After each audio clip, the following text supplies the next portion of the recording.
They're real, but I haven't seen them, and they're not being kept in what is it? Area 51. Area 51. There's no underground facility.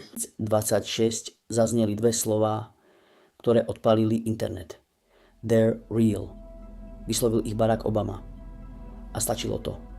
Reddit explodoval. X sa zaplnil titulmi Obama confirms aliens. TikTok zaplavili dramatické zostrihy so strašidelnou hudbou. Ale zastavme sa. Povedal naozaj to, čo si väčšina ľudí myslí?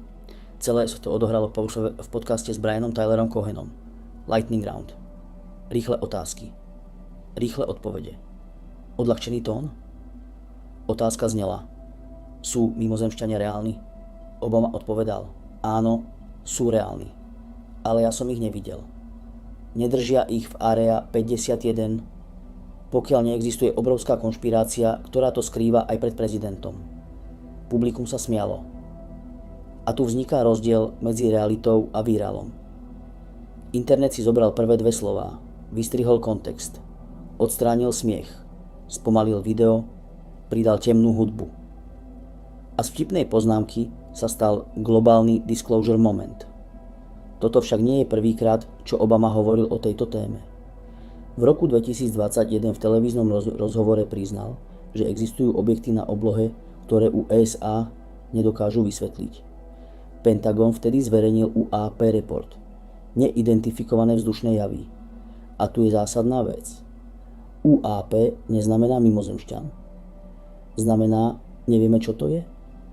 To môže byť technológia iného štátu, experimentálne systémy, zlyhanie senzorov, atmosférické javy nevieme, neznamená, sú to alieni. Ale ľudský mozog nenávidí prázdne miesta. Keď niečo nevieme, doplníme si príbeh. A teraz si polož otázku. Prečo to vybuchlo práve teraz? Rok 2026, kongresové vypočúvania o UAP, debaty o transparentnosti vlády, nedôvera v inštitúcie na historickom maxime. Spoločnosť je pripravená veriť. A keď bývalý prezident povie they're real, aj keď myslí pravdepodobnosť života vo vesmíre, mnohí počujú, vláda to konečne priznala. Teraz trochu reality. Vesmír má miliardy galaxií. Každá galaxia má miliardy hviezd. Okolo nich obiehajú planéty. Štatisticky je extrémne nepravdepodobné, že sme jediní. To je vedecký konsenzus.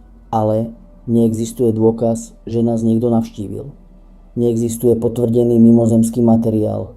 Neexistuje oficiálne priznanie kontaktu.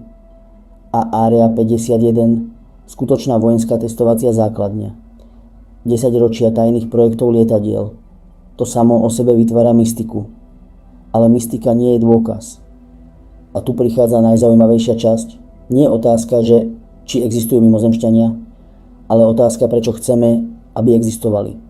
Možno preto, že by to zmenilo všetko. Politiku, náboženstvo, identitu.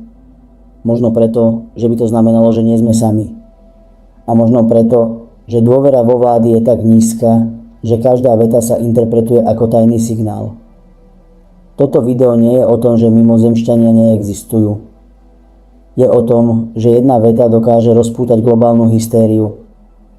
Obama nepotvrdil kontakt, neprezradil crashnuté UFO, nepovedal, že vláda skrýva telá, povedal, že pravdepodobnosť života vo vesmíre je reálna. A to je vedecky rozumný postoj, ale internet nefunguje na rozumnosti, funguje na emóciách. A teraz najdôležitejšia otázka. Ak by vláda naozaj vedela o mimozemšťanoch, myslíš si, že by nám to povedala? Alebo by to zostalo v kategórii Lightning Round vtipov? Napíš do komentára, na ktorej strane si. Pretože možno pravda nie je o tom, čo povedal Obama, ale o tom, ako rýchlo sme tomu chceli veriť.